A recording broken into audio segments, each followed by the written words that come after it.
vectores dados. Y el primero lo entiendo porque solo nos da como un vector, pero después, por ejemplo, en el 10 nos da dos vectores, o sea, en un solo inciso, y en el 11 nos da tres.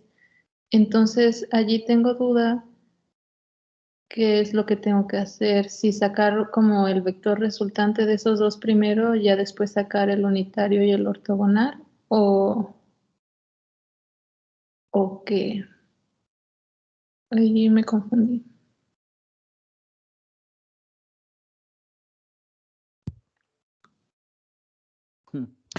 Yo creo que ahí se equivocó. Bueno, es que en el 11 da 1, 2 y luego da un 0, ¿no? Sí, ajá. Entonces, da un 0. Yo creo que se equivocó ahí en algo. No había visto eso. Pues es un 0. Ni te dice qué vector es. Es el punto, es un punto, ¿no? 0. No, ignóralo. Nada más es eh, los dos, el par de vectores que viene ahí. Ok, y entonces ese par, lo primero es que, por ejemplo, en el 9 solo te da las componentes de un solo vector. Entonces, pues a ese simplemente lo convierto a unitario y saco el ortogonal. Pero en el 10 tengo que sacar la resultante de los dos vectores que me dan ahí y hacer lo mismo, o sea, con el resultante, o cómo es el proceso. O hago saco, o sea, saco el unitario de uno y el ortogonal de ese, y luego al otro le saco el unitario y lo convierto a ortogonal, o allí es donde no entiendo qué hago. Ujú. Dice, describir todos los vectores unitarios ortogonales. ¿Te piden el vector unitario de esos vectores o el vector unitario del que es ortogonal a ellos? ¿Qué te piden?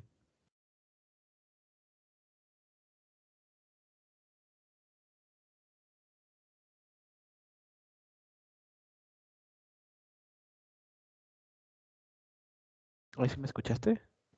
Sí, la estaba leyendo otra vez. O sea, yo entiendo que tengo que volverlo primero a unitario, el vector, y a ese encontrar los vectores ortogonales, que es, en este caso, pues en el primero son 4 para el primero, ¿no?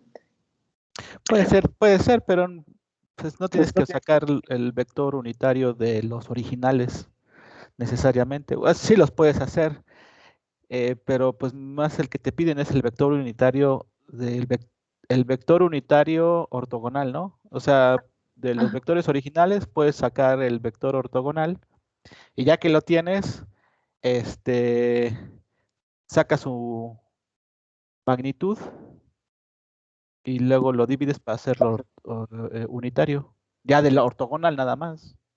ok, sí, pero bueno, lo hice al revés y me imagino que igual da. Yo- Pero, ah, y entonces, déjame trabajar, vamos a poner IJ y luego el otro es menos 5 más 9J. Sí, ¿cuál era lo que me estabas diciendo? no, o sea que el 9 sí pude, pero el 10 no entiendo por qué me dan dos vectores en vez de uno. Pues también en el 9 te dan 2. Ay, sí es cierto, I, J, no están sumándose. Ay, qué tonta. Sí.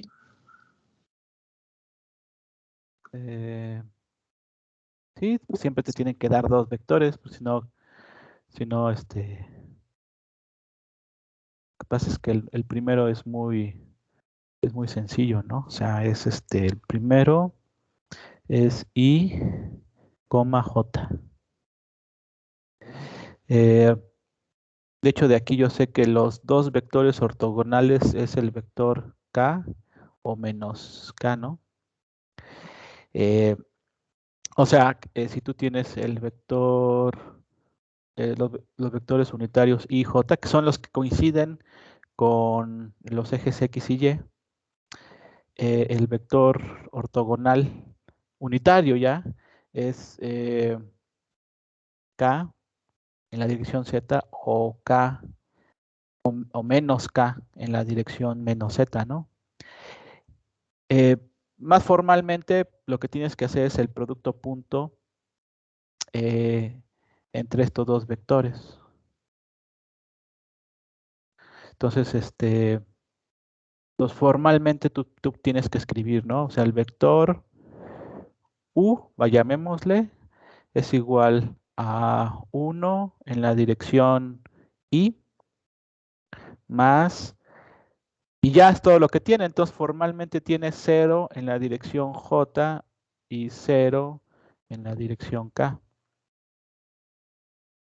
Bueno, ya ven que yo les pongo gorritos, ¿no? Y el vector B, llamémosle el otro, nada más tiene dirección en J.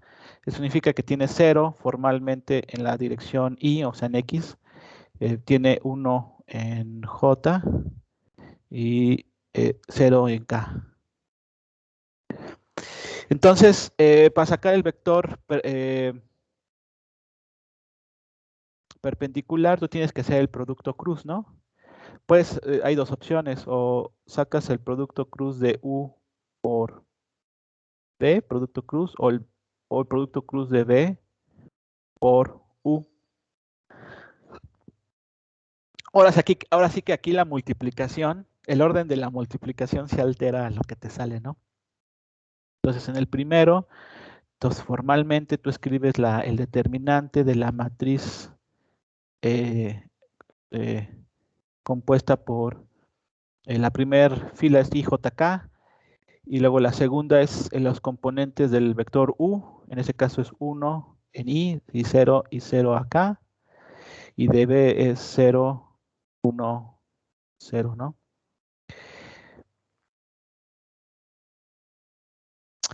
Y entonces saca la determinante de esto. El primer componente es poniendo el pivote I por la determinante de la matriz 2×2 que hay ahí. Y luego se ve que todo va a salir 0, ¿no? Porque tienes un 0 por 0 menos 0 por 1, todo da 0. Entonces no lo voy a poner, ahí ya vi que todo da 0. Luego es menos este componente por la determinante de la matriz 2×2 que está ahí, ¿no? Que también da 0, porque 1 por 0 da 0, menos 0 por 0 da 0 también. Entonces todo eso también va a dar 0. Y finalmente el tercer pivote, K, por la determinante de la matriz 2×2 que está ahí. Es el único que sobrevive porque esto es igual a K por 1 por 1 menos 0 por 0, pues da 1. Entonces, efectivamente, un vector ortogonal perpendicular es K y ya es unitario, ya su magnitud ya es de ya es de 1, ¿no? Porque si sacas la magnitud de ese vector, pues es la raíz de los componentes al cuadrado. El componente de x es 0 al cuadrado más la componente de y es 0 al cuadrado más la componente en z es 1 al cuadrado. Entonces 1 al cuadrado raíz pues es 1. Entonces ya es unitario. Pero también puedes sacar el otro, que es la determinante de la matriz compuesta por... Entonces ahora primero van los componentes de B, que es 0, 1, 0, y después los componentes de U es, es 1, 0, 0. Entonces haces lo mismo. Otra vez el primer pivote va a multiplicarse por un 0, ya lo estoy viendo. Luego el segundo también. Entonces, y el tercero va a ser el pivote K, por la determinante de la matriz 2×2 que está ahí. Entonces eso es igual a K por 0 por 0, 0, menos 1 por 1, 1. Y eso va a dar menos K. Entonces ciertamente el otro vector perpendicular es el que mira hacia abajo. Y ya tiene magnitud de 1 también, ¿no? Porque La magnitud de ese vector es la raíz de sus componentes. Tiene 0 componente en X, 0 componente y menos 1 al cuadrado componente en Z, menos 1 por menos 1, o menos 1 al cuadrado es 1, a la raíz de 1 es 1 también. Entonces, ya está.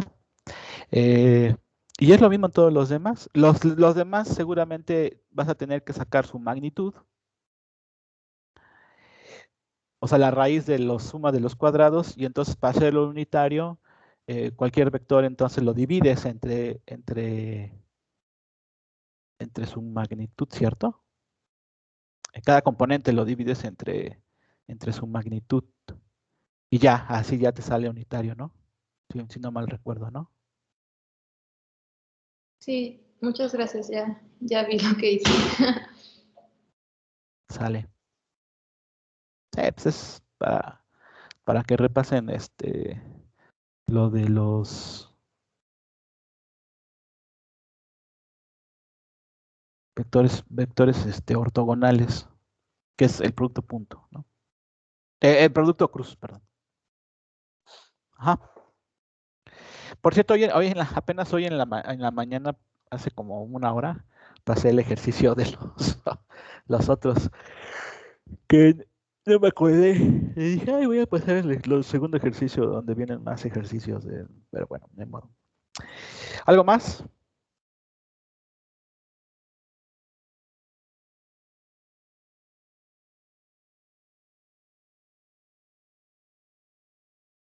Por mi parte no, pero todavía me faltan un buen de ejercicios por resolver. Ok.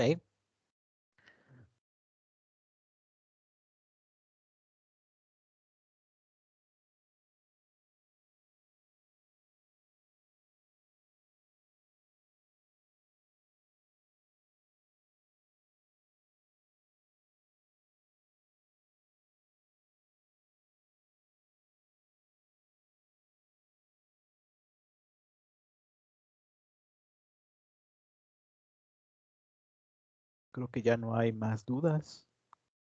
Yo pensaba que iba a haber más, pero entonces, como me habían dicho, pero entonces, o sea, pues no están tan difíciles los ejercicios. Bueno,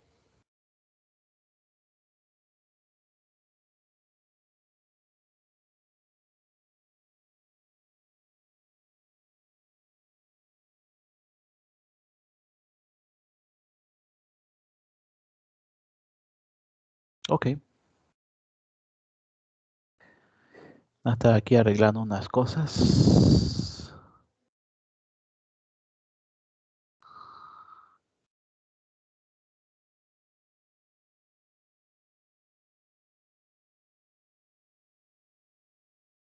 Entonces le voy a seguir, ¿no? Con el tema de Mario.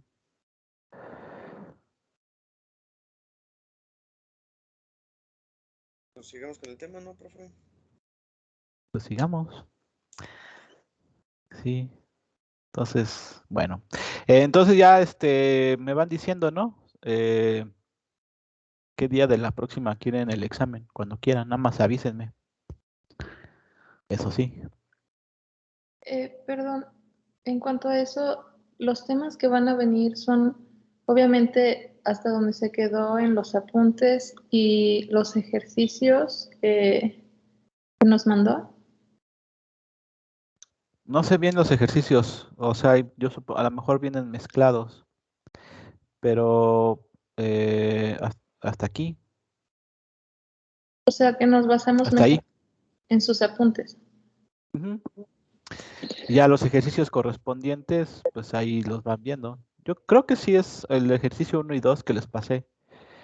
Eh, Todos son lo que vimos hasta aquí, ¿no? O sea, ya lo que tiene que ver con esto de máximos y mínimos que estamos ahorita comentando ya es al siguiente, ya no es en este. Ahí está el ejemplo, ¿no? Perdón, el resumen de lo que hemos visto hasta ahorita, pues todo eso va a venir. Gráfica de funciones, el plano tangente, superficies parametrizadas, el gradiente de un campo escalar, trazo de trayectorias parametrizadas, campos vectoriales, su producto, la divergencia y el rotacional de campos vectoriales, pues básicamente eso. Ujú. Disculpe, Ujú. ¿y hasta cuándo tenemos para entregar todas las tareas? El día del examen. Ah, ok, gracias, profe.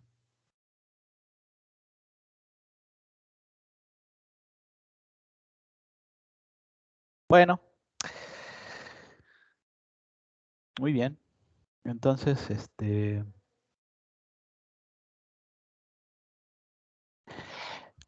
pues entonces estamos en este tema de sacar los máximos o mínimos, y yo traté de justificar un poquito este asunto porque en verdad esto sí se utiliza en, pues muchas áreas a la hora de deducir cosas. El ejemplo más claro es lo referente al problema fundamental de la termodinámica, que es encontrar el estado de equilibrio.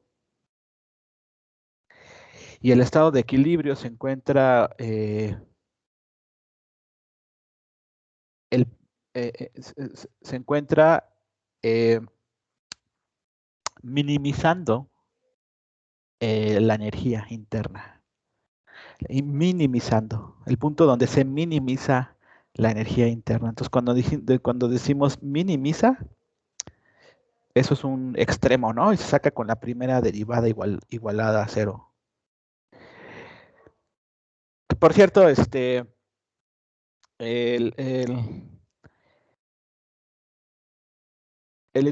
un enunciado alternativo a la minimización de la energía es la maximización de la entropía, porque la entropía tiende a maximizarse, y entonces ahí es lo mismo, nada más que en vez de ser un mínimo, es un máximo. Entonces, la versión alternativa al enunciado de minimización de energía es maximización de entropía.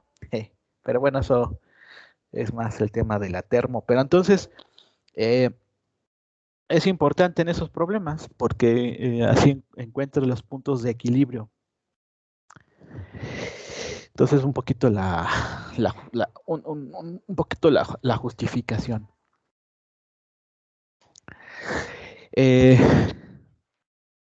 Pero aún las cuestiones prácticas se las voy a decir más adelante. Todavía hay más aplicaciones de encontrar cosas de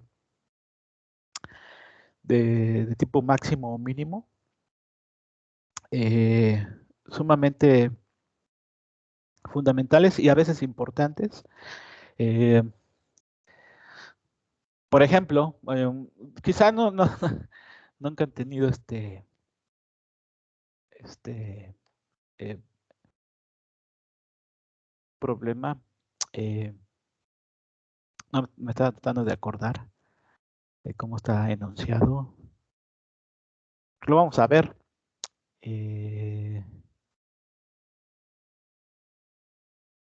que va así. Hagan de cuenta que eh, tú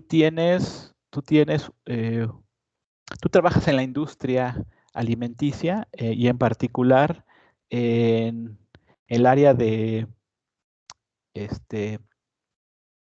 las envolturas, ¿no? En el área de las envolturas. Y si ustedes se imaginan pues, todas las envolturas, comienzan con pliegos, ¿no? Pliegos de cartón, pliegos de plastiquito, no me acuerdo qué es, con que envuelven todos los productos de Bimbo y Marinela, ¿no? O sea, esa industria aledaña a la industria alimenticia, pues tienen rollos y rollos de ese tipo de papel o ese tipo de aluminio o ese tipo de cartón, ¿no? Las leches, ¿no? Las leches en Tetra Pak. Entonces, a lo mejor en algún momento tuviste el problema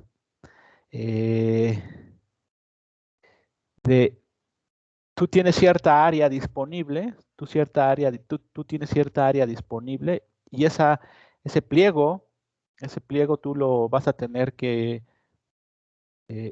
doblar de alguna manera, quizá cortar y doblar para hacer un contenedor, ¿no? Para hacer un contenedor. Entonces aquí la pregunta es, si tú tienes un área disponible, ¿qué tipo de figura, en qué tipo de figura la vas a doblar para que le quepa el máximo volumen? Sé que a lo mejor es una pregunta que no se les había ocurrido, pero este pliego, pues tú lo puedes doblar en un cilindro, quizá, o en un Tetra Pak, en un rectángulo, o quizá en una esfera, ¿por qué no? Si lo pudieras hacer, ¿no? Con la misma área disponible. La pregunta es, ¿todas estas tienen el mismo volumen? Con la misma área obtienes el mismo volumen, y si no, ¿cuál es el volumen máximo? ¿Con qué figura logras el volumen máximo? Porque así le va a caber más cosas adentro.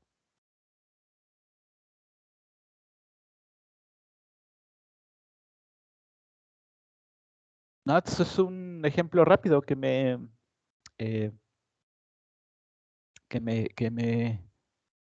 acordé ahorita, que algo así lo vamos a ver. O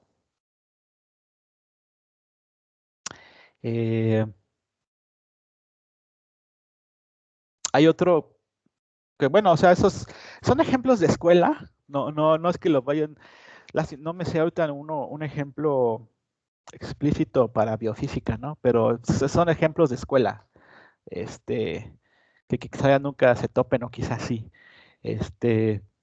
Pero, por ejemplo, otra vez, hagan de cuenta que trabajamos en una industria de lo que quieran. Eh,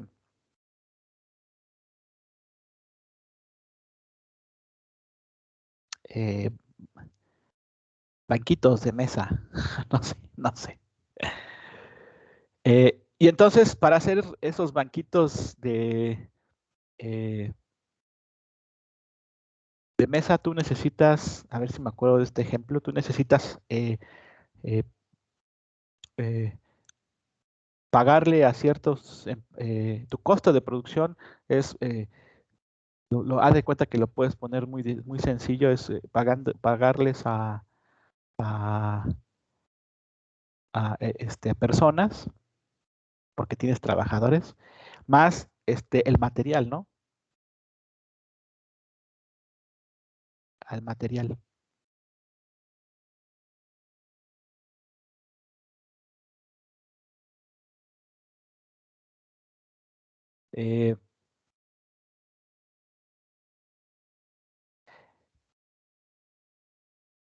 Entonces, obviamente aquí tú puedes jugar con este tipo de reglas y decir, bueno, yo tengo cierto dinero fijo, como en mi problema, lo que era fijo es el área. Aquí lo que a lo mejor tienes, el problema es que tienes un dinero o un ahorro fijo y tú quieres producir banquitos. Y entonces tienes el problema de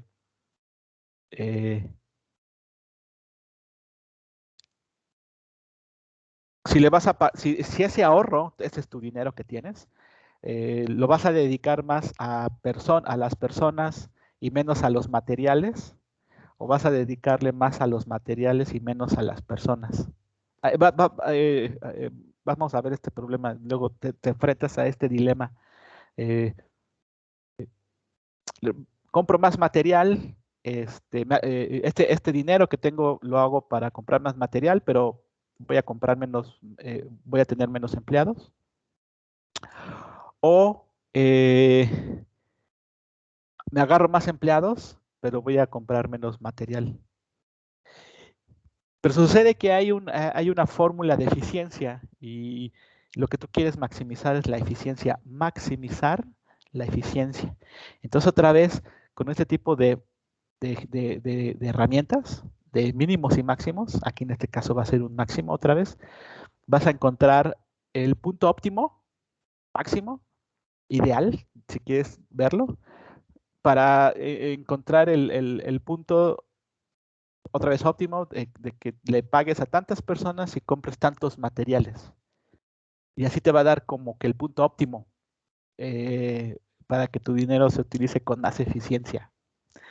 Son dos ejemplos que se me ocurren ahorita, ¿no? De ejemplos de escuela, los vamos a ver, pero es para que me crean que estos problemas de máximos y mínimos son importantes, ¿no? Es un problema de escuela, se aprende en la escuela y tiene que ver con las derivadas, pero sí llegan a ser importantes, tanto en las cuestiones prácticas como en las cuestiones de ciencia básica.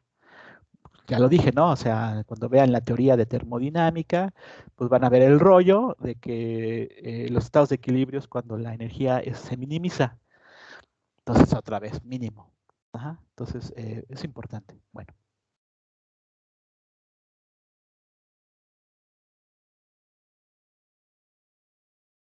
Voy a borrar un poquito de esto.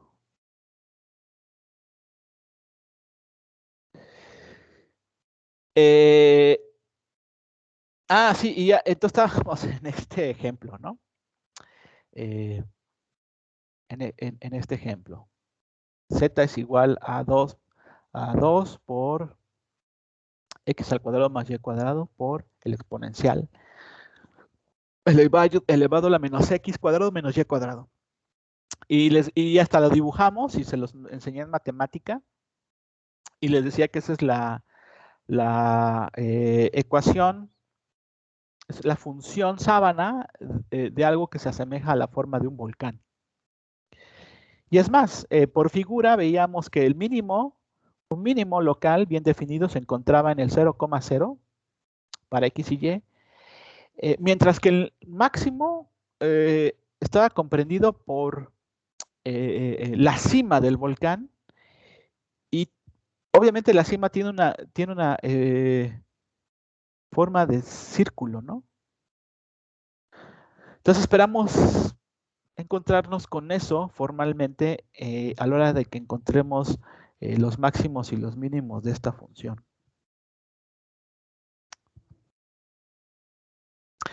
Entonces, ¿cuál es el primer paso? Derivar igualar a 0. Aquí lo que tenemos que hacer es que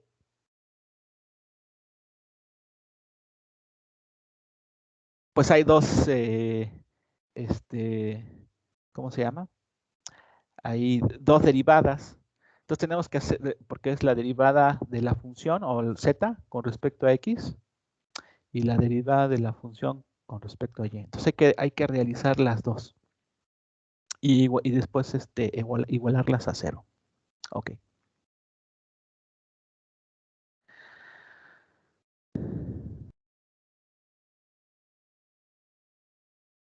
Entonces,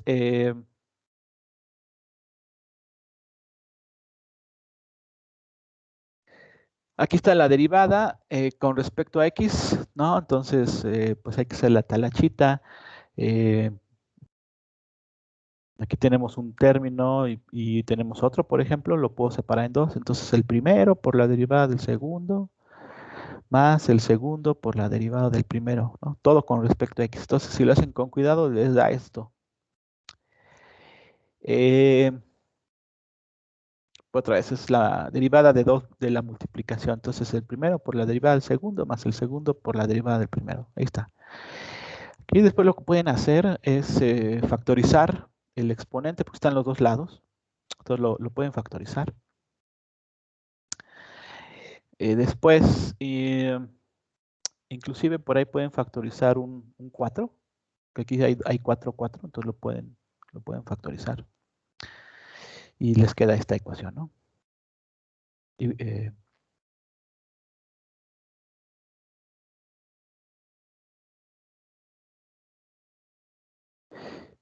Y después,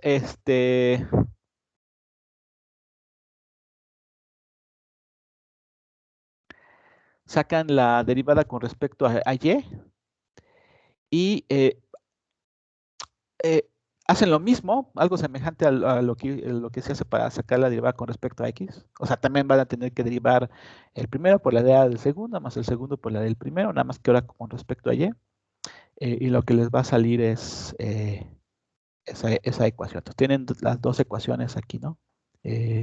Esta y esta. Y las igualan a 0. 0, 0. Entonces, ahora, ya después de hacer la álgebra, lo que hay que hacer es pensar. Entonces, ¿cuándo estas dos ecuaciones van a ser 0?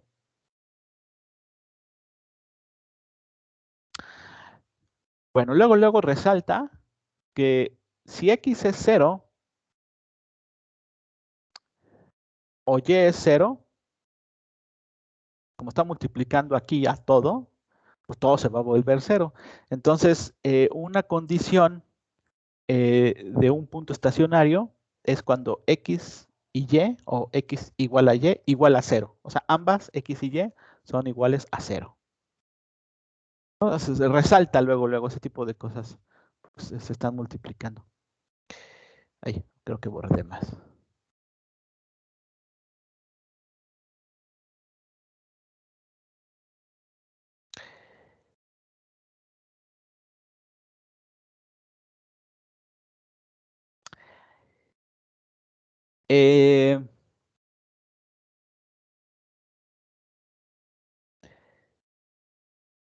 El otro punto bien definido,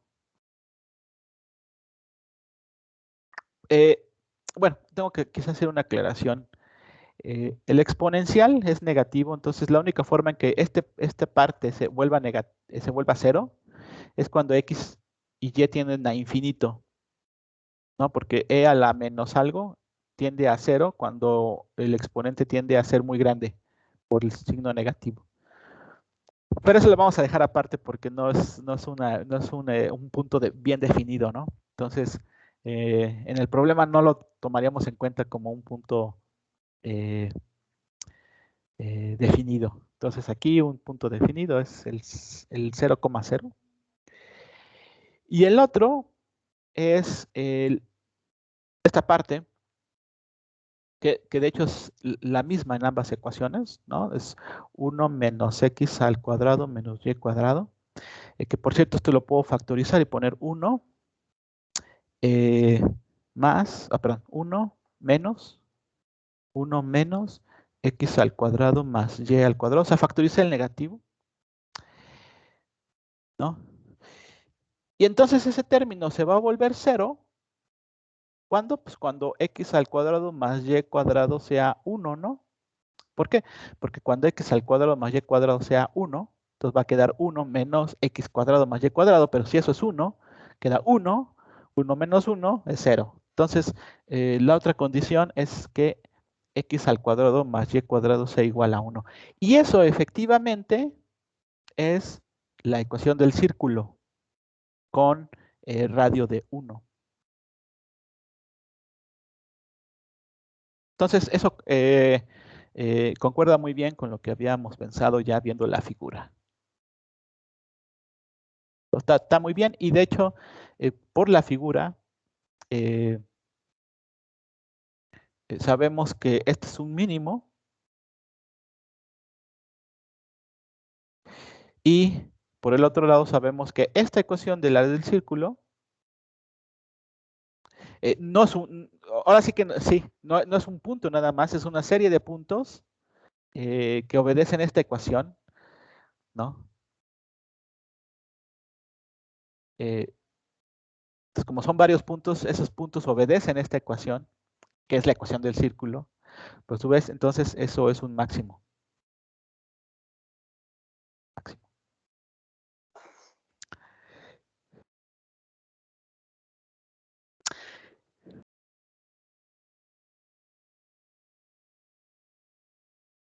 Entonces, esto salió de ver la figura, pues entonces ahora tenemos que obtenerlo rigurosamente, ¿no?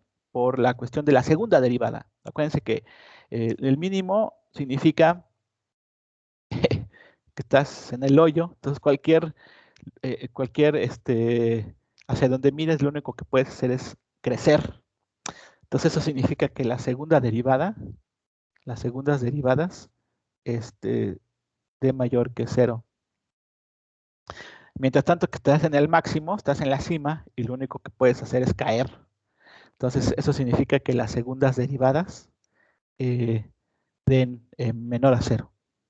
Entonces esperamos encontrar esto, ¿no? Que en la primera pues dé algo que es de mayor a 0 y eso es un mínimo, y en el otro es que de menor a 0 y eso es un máximo. Algo semejante a como lo hacemos en funciones de una sola variable.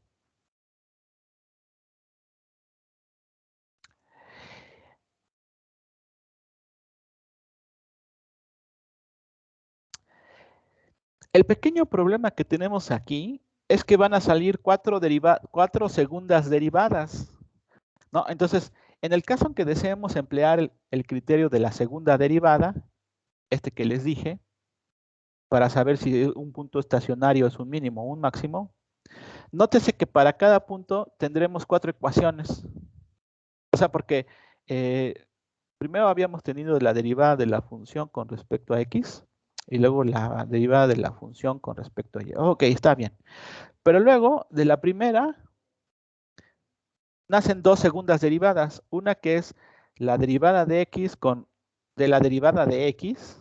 O sea, vuelvo a derivar con respecto a x. Pero la otra es que es la derivada de y.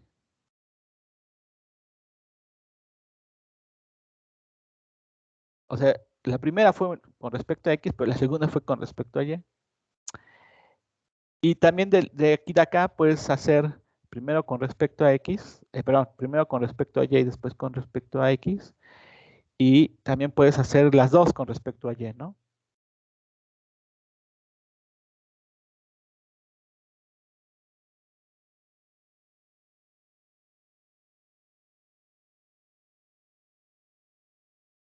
Nótese que esto es lo mismo que escribir que la segunda derivada de la función con respecto a y, ¿no? Y estas formas es igual a escribir la segunda derivada con respecto a f de parcial de y, parcial de x. Es notación de la misma notación.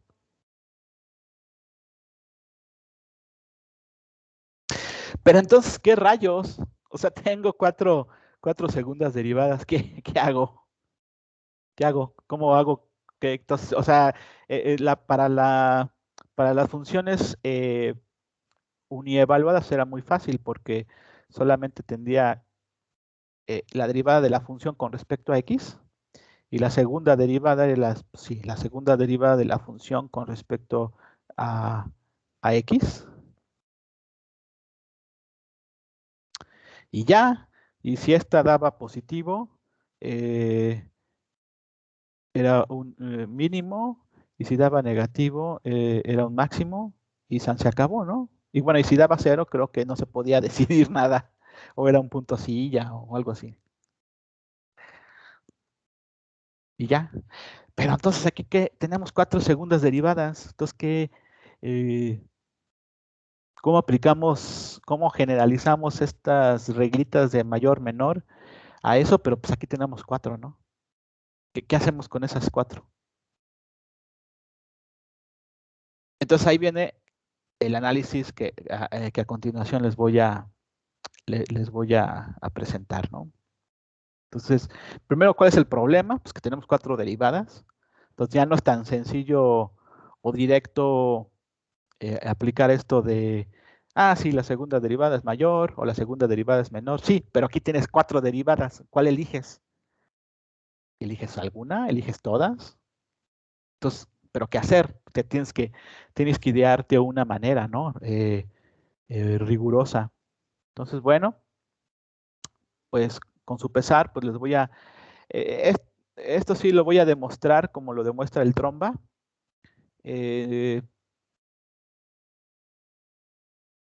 No es una demostración tan sencillita, pero pues Si no se las digo, no van a saber de dónde vienen esas teoremas que vienen en el tromba.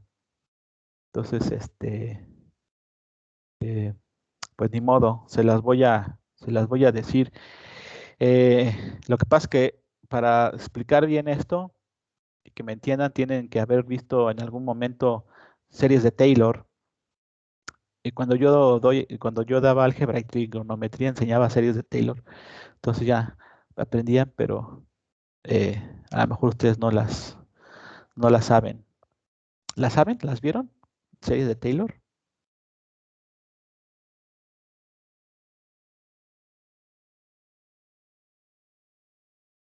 Es que lo que veo ahí sí entiendo, pero nunca he escuchado ese nombre. A lo mejor ya lo vimos, pero no nos dijeron que eran series de Taylor. Y que entonces, ¿cómo las viste? O son requete famosas, pero entonces, ¿cómo las vieron? Mm, es que, pues a lo mejor dieron por sentado que ya las sabíamos en el semestre pasado en álgebra lineal 2. Ajá. Vi que aparecían varias veces, pero Pero entonces, ¿qué pues es? ¿De qué se trata?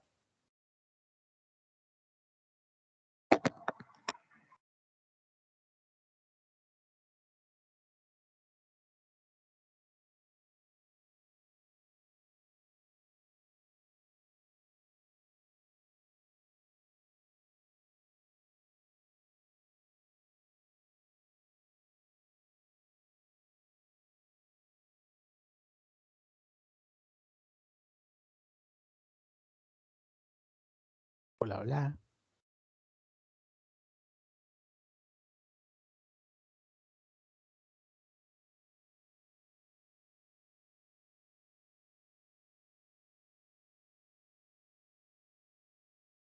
De qué se tratan las series de Taylor? O están revisando? ¿Acordarse? Es que si no, es que yo, si no lo han visto o no recuerdan, pues no tiene caso a lo mejor que les diga esta comprobación, porque igual ni me van a entender. Entonces repaso qué series de Taylor, si no, no voy a explicar. Pero díganme algo. Bueno, ya aquí la compañera siempre me dice algo, ¿no? Pero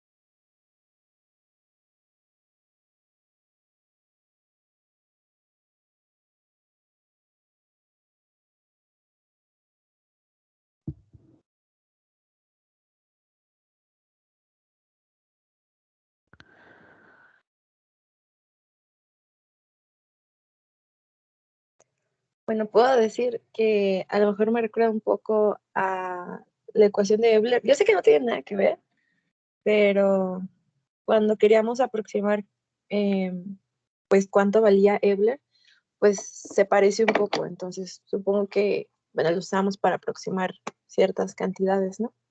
ajá, aquí lo que hacían. Sí, se puede utilizar en la de Euler, pero entonces, ¿qué hacían?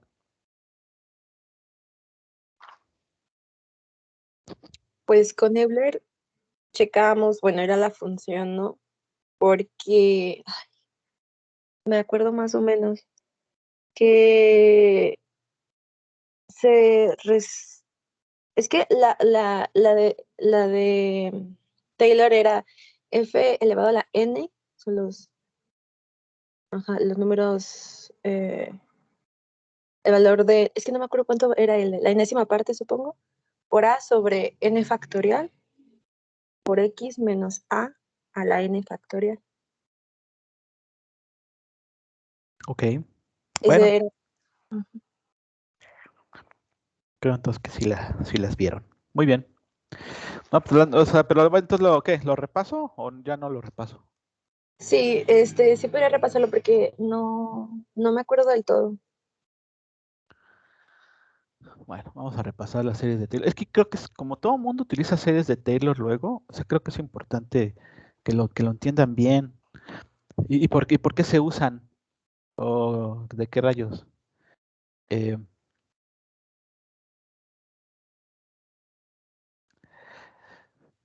Esto de las series de Taylor vienen desde alguien que se llamó Brooke Taylor. Es que hay varios Taylor.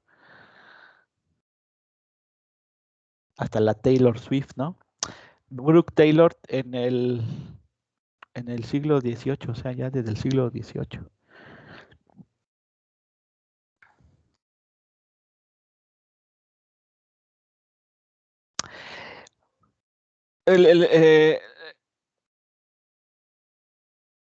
Lo que se trata de las series de Taylor,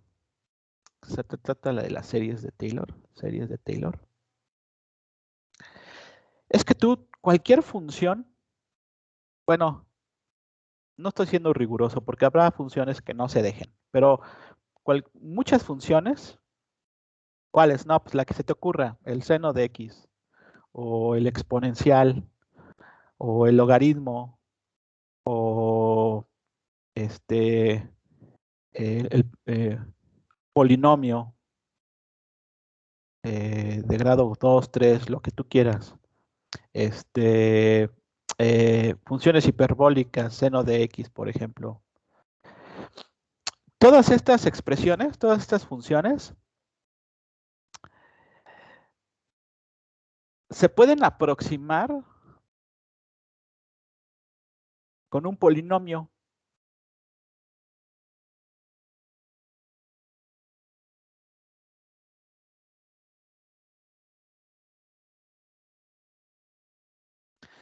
Todas estas funciones se pueden aproximar con un polinomio.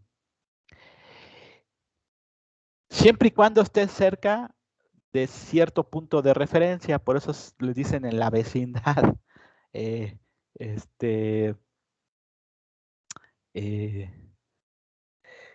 Entonces, el caso más sencillo es cuando un polinomio lo vas a aproximar como un polinomio. Pues no estás haciendo nada porque un polinomio, pues ya es un polinomio, ¿no? No lo tienes que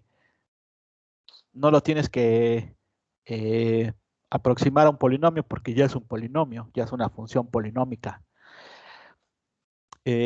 Pero voy a empezar con el ejemplo del polinomio por eso mismo, porque es trivial, porque un polinomio ya es un polinomio, ya no lo tengo que aproximar como un polinomio. Entonces, por ejemplo, si yo tengo un polinomio, voy a llamar esto un polinomio, p que depende de x. Voy a poner el ejemplo que yo pongo.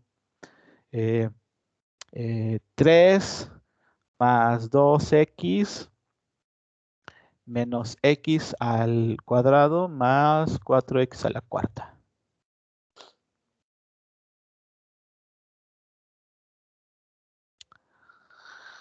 Por cierto, si fuera un poco más riguroso, esto yo lo pondría como 3 más 2x menos x al cuadrado más 0 por x al cubo más más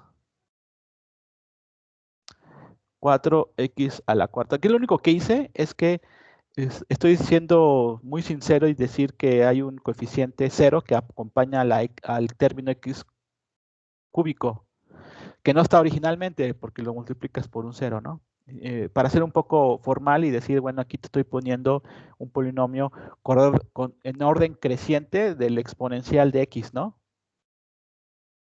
Es más, todavía más riguroso, pondría 3x a la 0, porque x a la 0 es 1, más 2x a la 1, menos x al cuadrado, más 0x al cubo, más 4x a la cuarta. Entonces está más bonito, porque ya te estoy poniendo, mira, es un polinomio que en orden creciente de la potencia, con sus coeficientes. Ajá.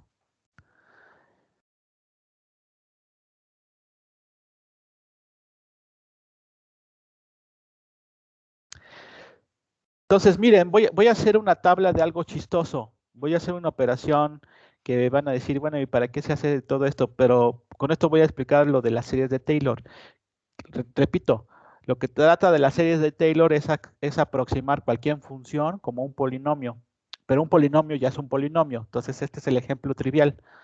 Pero miren, para que se entienda la mecánica de las series de Taylor, lo que yo voy a hacer es tabular, vamos a crear una tabla, y voy a ir poniendo los valores de este polinomio evaluado en 0. Y luego lo que voy a hacer, aunque les parezca extraño, voy a sacar la primera derivada de ese polinomio, y esa primera derivada lo estoy denotando así, miren, como una exponencial, pero en paréntesis. Es mi manera de decir que es la primera derivada. O si quieren, puedo poner una prima. Pero en esta notación voy a poner la primera derivada evaluada en 0. Y luego la segunda derivada evaluada en 0. Y luego la tercera derivada evaluada en 0. Y luego la cuarta derivada evaluada en 0. Y así sucesivamente.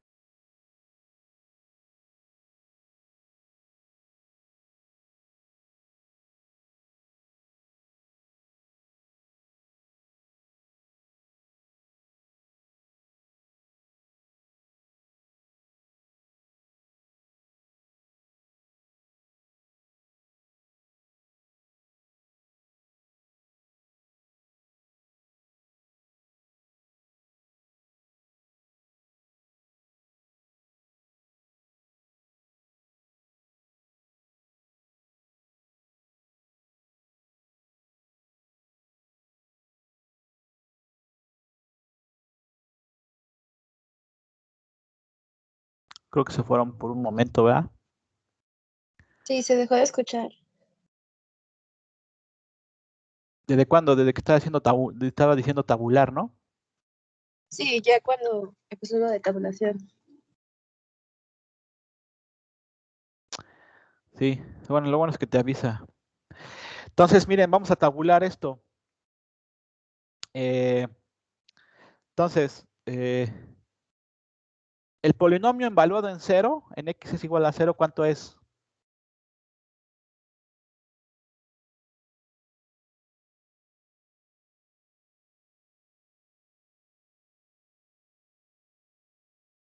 ¿Es 3? 3. Luego, el polinomio, la primera derivada del polinomio evaluado en 0, ¿cuánto es?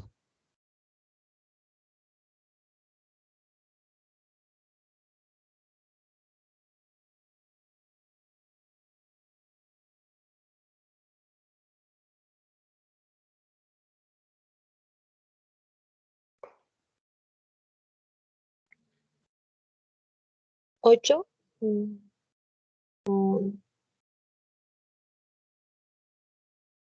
Vamos a hacerlo. O sea, el polinomio es este, ¿no? Entonces, la primera derivada, vamos a hacer primero la primera derivada, es la derivada de 3 con respecto a x, pues es 0, ¿no? Porque es una constante. Más la derivada de 2x, ¿cuánto es? 2. Menos x al cuadrado es menos 2x, ¿no? Más 4x a la cuarta. La derivada de esto es 4 por 4, 16, x al cubo, ¿no? Evaluada en 0, ¿cuánto da?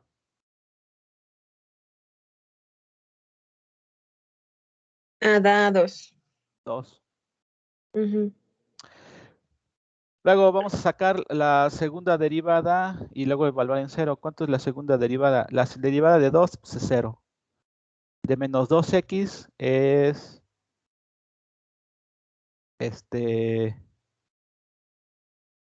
¿qué? Menos x, ¿no? No, perdón. Qué güey. Menos 2. Y luego más, ¿qué es? 3 por 16, 48. 3 por 6, 18. Ajá, x al cuadrado, ¿no? Evaluado en 0, ¿cuánto es?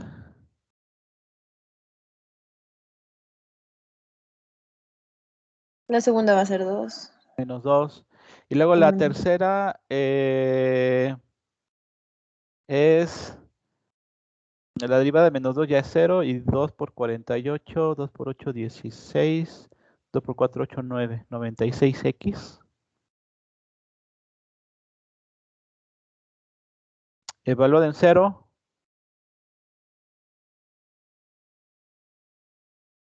0. 0. Y finalmente para la cuarta derivada es 96, ¿no? Evalúa en 0. 96, porque ya es, ajá.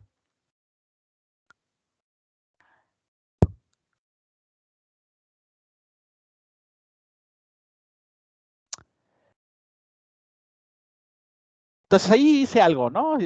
Algo que se me ocurrió por andar de loco y dije, bueno, voy a tabular el polinomio original evaluado en 0, luego la primera derivada del polinomio evaluada en 0, y luego la segunda evaluada en 0, la tercera, la cuarta, y me da esos números. Todavía voy a hacer algo más loco que es, espéreme tantito, aquí propiamente es la derivada 0, la derivada 0 pues es el polinomio original, ¿no? Entonces déjenme hacer una operación más. Voy a dividir todos estos números, dividir, entre este número que está acá, por su factorial. 0, factorial. Aquí hay un 1, que es la primera derivada, entonces un 1, factorial. Luego que hay un 2, te voy a poner 2, factorial. Y luego hay un 3, entonces 3, factorial. Y luego hay un 4, el 4, factorial.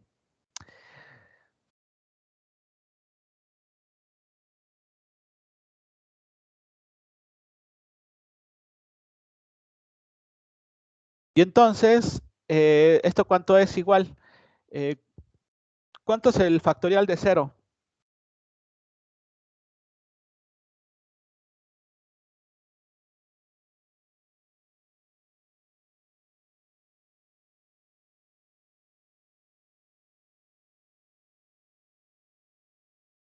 Si quieren pongan en su calculadora, ¿no? 0 factorial, ¿cuánto les da?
Entonces, ¿cuánto les da 3 entre 0 factorial? Pues 0 factorial es 0, ¿no? No, ¿No? no. Pon en tu calculadora 0 factorial. ¿Cuánto te da? ¿Tienes una calculadora ahí cerca? No, pero déjenme veo cómo le hago. ¿Quién tiene una calculadora cerca? Ah, no, el 0 factorial es 1. Sí. Les voy a preguntar en el examen, ¿por qué el factorial de 0 da 1? Entonces, 3 entre 0 factorial, ¿cuánto es? 3. 2 entre 1 factorial.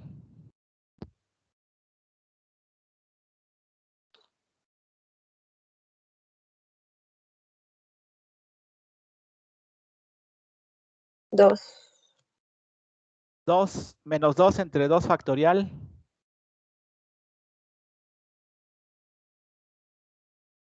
Si no tienen Menos 1. Menos 1. Si no tienen la calculadora, sí saben que es el factorial, ¿no? Sí. O sea, Nada más el 0 era el que no sabía. Ajá. 0 entre 3 factorial. Pues 0 entre 6, entonces, pues no. 0, ¿no? Es él. Ujú. Y 96 entre 4 factorial. ¿Hay alguien más? Pues, ¿por qué siempre dejan a 4. Valeria Es que no sé sola? cuál es el factorial en mi calculadora. ¿Eh? Es que no sé cuál es el factorial en mi calculadora. Chale. A estas alturas, pues ahí está, no hay un signito. El factorial solo multiplicas 1 por 2, o 1 por 2 por 3, o 1 por 2 por 4, y así. Gracias. Entonces, 96 entre 4 factorial da 4. 4. Entonces, miren qué curioso. Miren qué curioso. Los coeficientes 3, 2, menos 1, 0 y 4 del polinomio original, 3, 2, menos 1, 0, 4 del polinomio original, los recobramos acá, 3, 2, menos 1, 0 y 4. Curiosamente, los coeficientes de un polinomio se pueden expresar de esa manera. La derivada le voy a llamar késima derivada. Otra le voy a poner. Donde k es un contador otra vez, puede ser 0, 1, 2, 3, 4, 5. Entre k factorial. Da la casualidad que se pueden poner así. Entonces, este polinomio alternativamente se puede poner como el mismo polinomio, y es más, es una serie, porque es más, entonces es una suma del polinomio evaluado en 0 en la késima derivada, donde k comienza en 0, entre k factorial por x a la k.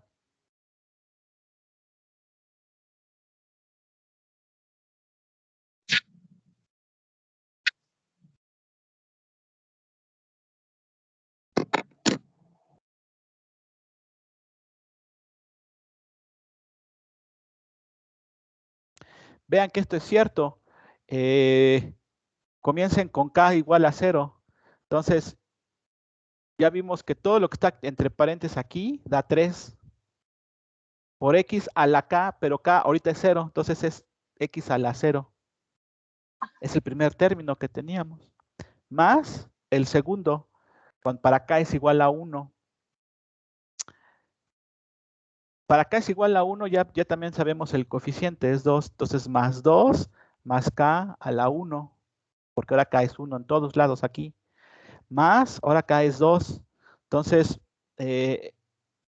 eso ya lo encontramos aquí. El coeficiente es menos 1. Menos 1 por x al k, pero k ahorita es 2. Y ahí está. Entonces, pues qué fabuloso que el polinomio lo puedo poner así, ¿no? Y ustedes dicen, pues qué bueno. Pero las series de Taylor van más allá y se atreve a decir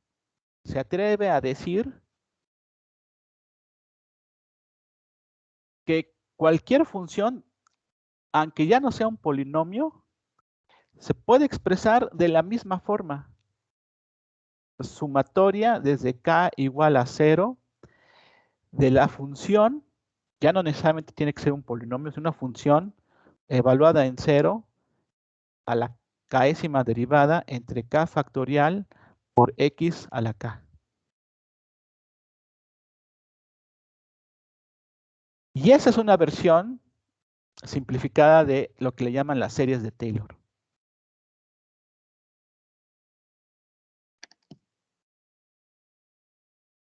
Y de ahí surgen muchas cosas. Por ejemplo, estoy seguro, porque ya me están diciendo que así comprobaron posiblemente la ecuación de Euler, seguramente aproximaron la función exponencial a la x como una serie de Taylor.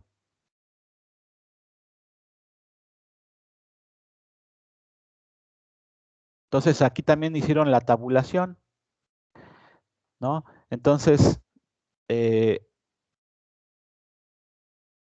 la función e a la x evaluada en 0.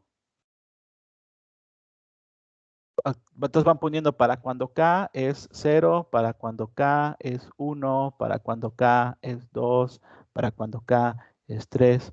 Entonces comienzan con la función original, la késima derivada 0. Y la derivada 0 es la misma función evaluada en 0, entonces e a la 0 es 1. Y luego hacen la derivada primera, ¿no? La derivada de e a la x, pues aquí no hay pierde, porque la derivada de e a la x es e a la x. Entre 1 factorial, pero e a la x evaluada en 0 da otra vez 1. Y la segunda derivada da también esa e a la x entre 2 factorial. Y así sucesivamente, ¿no? Entonces en todos lados da 1. Y aparte aquí va una x a la 0, va una x a la 1, va una x a la 2. Bueno, aquí es entre 2 factorial. Y así sucesivamente. Entonces por eso el exponencial, la función exponencial se puede aproximar como un polinomio de 1 más por x a la 0, que es 1, más 1 por x a la 1, que es x, más 1 entre 2 factorial, que es un medio de x al cuadrado, más 1 entre 6, que es el 3 factorial, por x al cubo, más pum, pum, pum, pum, pum.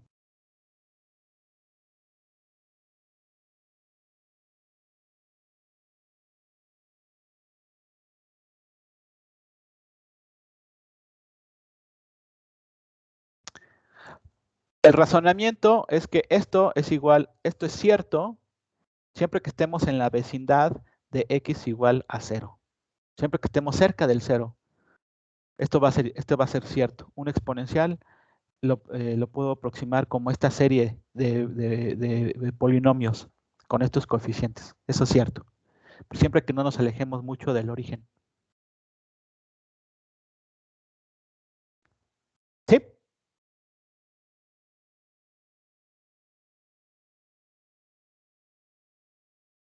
Esas son las series de Taylor. Lo que le llaman las series de Taylor evaluado en el origen. ¿Sale?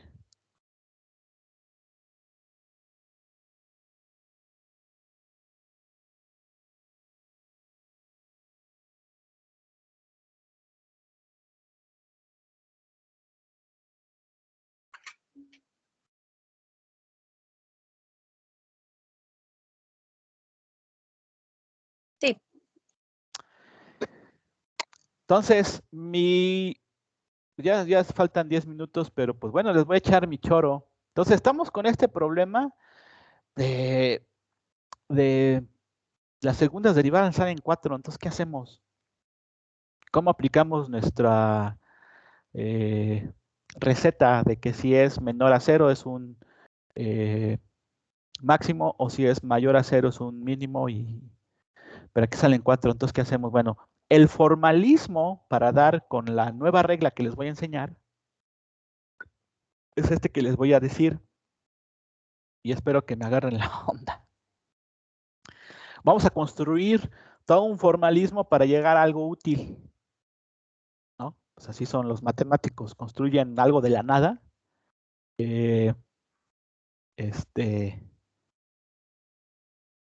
Pero es útil. Ese es el genio de los matemáticos. Bueno, otra vez, aquí tengo la serie de Taylor de una función unievaluada. Aquí ya lo generalicé en la función f de x. Voy a hacer expansión en series de Taylor en la vecindad x0. En el ejemplo que les dije ahorita es en la vecindad del origen, donde x0 sería 0. Pero realmente puede ser en cualquier punto de referencia, diferente de 0. Por eso se le pone así. Entonces vamos a expander esa función, que sea, en series de Taylor. Y aquí está lo que ya les dije. Es la función evaluada en el punto más la primera derivada evaluada en el punto por x. Aquí la cosa es que como ya el punto de referencia ya no es 0, o sea, yo les dije el ejemplo cuando el punto de referencia era 0, entonces aquí no tendría que aparecer x0 porque es 0, pero puede ser cualquier valor. Entonces, eso ya no lo expliqué a detalle, pero cuando el punto de referencia es cualquier valor diferente de 0, aquí es como si tuvieras un desfase del origen. Entonces le pones x menos x0. Más 1 entre 2 factorial, que es 2, por la segunda derivada de la función por x menos x0 al cuadrado, más 1 entre 3 factorial por la tercera derivada de x menos x0 al cubo, más lo que todo, ¿no? Entonces, estoy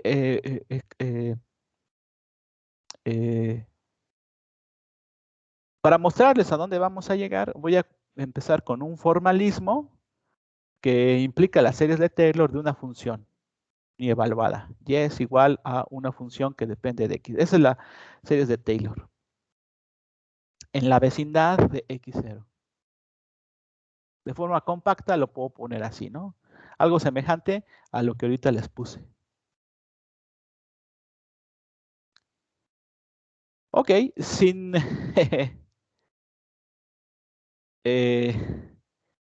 lo mismo podremos hacer para una función multievaluada. O sea, aquí esta función, aquí me faltó un contador i, no solamente depende de x, sino puede depender de x, de y, de z, de lo que sea. Es una función que depende de varias variables. Donde el punto de origen o de referencia x0 realmente está representado por la colección x0, y0, z0 y lo que ustedes quieran. De multidimensional. Oh, por Dios. ¿Qué pasa? Pues no pasa nada, tiene la misma estructura.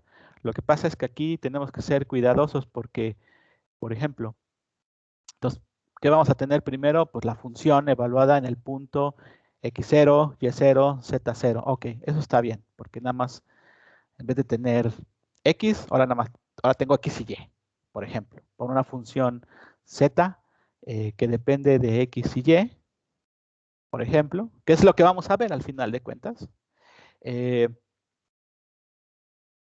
aquí estoy diciendo muy general. Entonces, esta función, la función original, lo voy a evaluar en x0 y y0. ¿Ah? Mi punto de referencia. Pero es lo mismo. Más la primera derivada de la función con respecto a xy, evaluada en x0 por xy menos x0, donde y otra vez, ahora sí ya es un contador. ¿Por qué? Porque aquí ya salen dos cosas. Sale x menos x0 por la parcial de la función con respecto a x evaluada en x0. Ese es un término del que está ahí, pero también sale otro porque también puedo sacar la derivada con respecto a y de esa función evaluada en y0. Bueno, realmente aquí es el punto completo es, por ejemplo, x0, y0, x0, y0.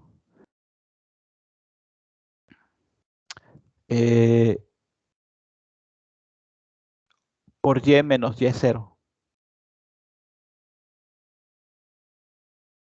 O sea, no lo vamos a hacer todo, tampoco es el chiste, pero el chiste es que entiendan que se puedan hacer expansiones de series de Taylor de una función multievaluada.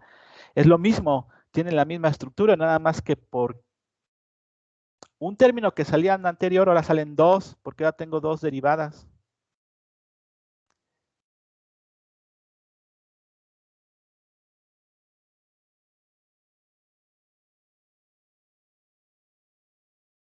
más un medio, que sería 1 entre 2 factorial, de las segundas derivadas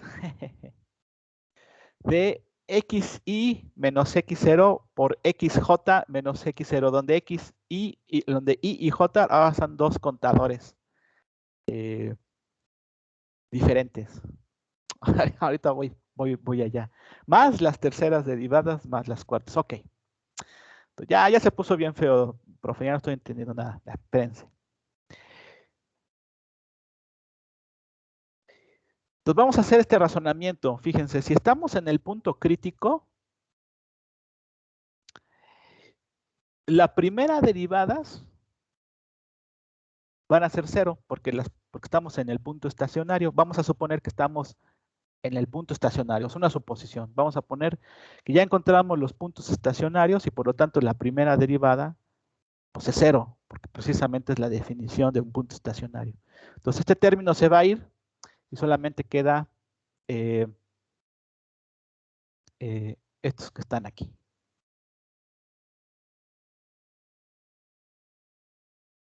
Bueno, el valor, la función original más sus segundas derivadas.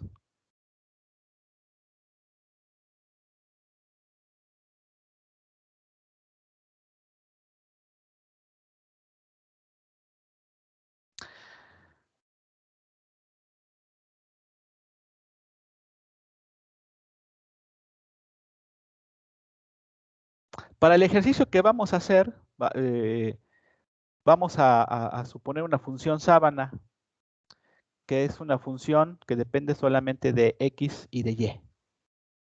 ¿No? Porque en general puede ser cualquier función multievaluada, que puede ser n dimensiones, dimensiones infinitas. Pero aquí vamos a ponerlo sencillo.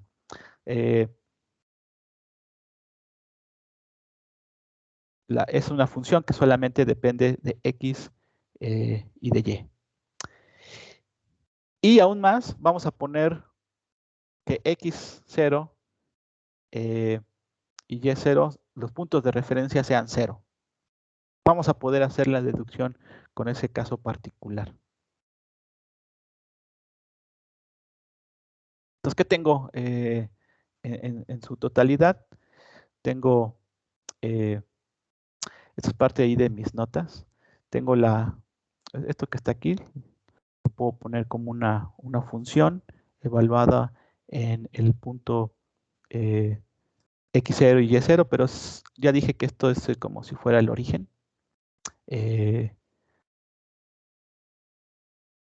Vamos a poner así, más un medio de la sumatoria de i y j, que van desde 1 hasta 2, porque nada más hay dos variables independientes, xy, por xi, por xj, por la segunda, porque x0 y y0 van a ser, los puntos de referencia son 0, por las segundas derivadas de la función xi y xj. Entonces ya si me pongo a expander este término, pues quedan ahí varios términos.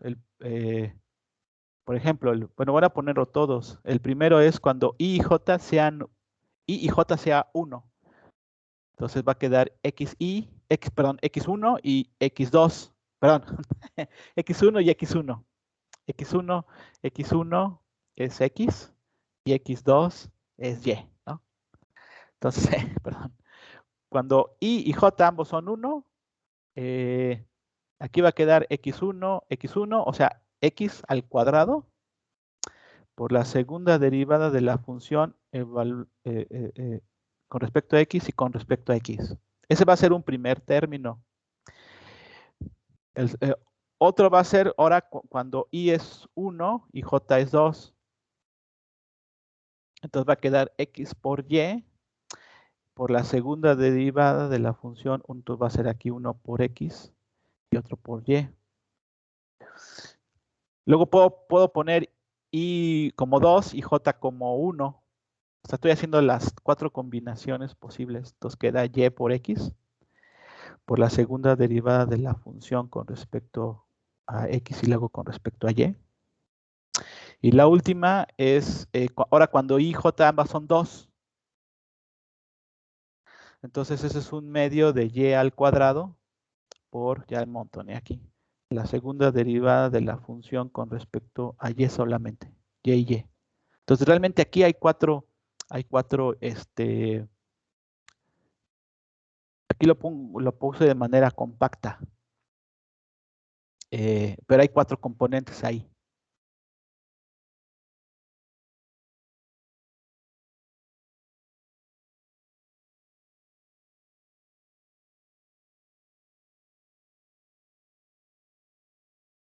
De hecho, esto lo puse aquí en esta deducción. Aquí nada más aparecen 3 términos, no 4, porque estos 2 son exactamente lo mismo.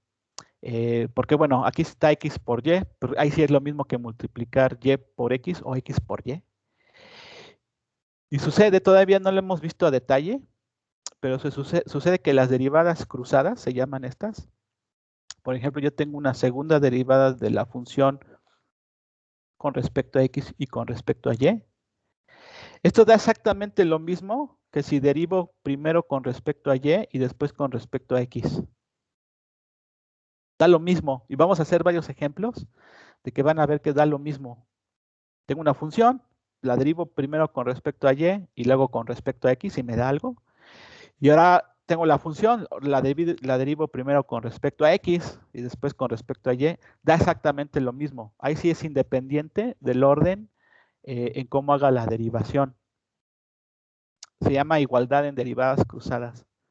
Y entonces todavía eso se puede, bueno, pues como este término son iguales, se pueden sumar.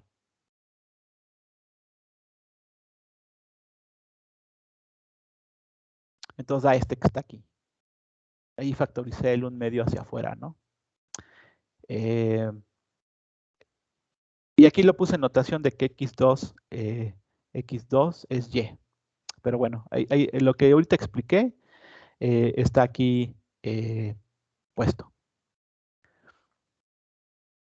Ok, ya son la 1 y ya no me alcanza a decir toda la explicación. Lo que vas a seguir es que esta expresión la voy a factorizar de una forma inteligente. Porque pues todavía no puedo decir nada, pues otra vez tengo 4 términos. Entonces no, como que no he avanzado en nada, ¿no? Tengo 4 derivadas diferentes. Y bueno, aquí, bueno, lo bueno es que dos son exactamente los mismos, las derivadas cruzadas, pero pues sigo teniendo 3. Entonces, ¿qué hago? Entonces, bueno, vamos a factorizar esto de forma inteligente. Ahí está. Y vamos a llegar a algo que sí ya vamos a poder aplicar finalmente en nuestra lógica. Bueno, entonces, pero ya no alcanzo a explicarlo ahorita. A ver si el martes lo vuelvo a explicar y a ver si se me entiende. Pero bueno, es un formalismo que utiliza las series de Taylor para llegar a lo que vamos a llegar el martes. Bueno.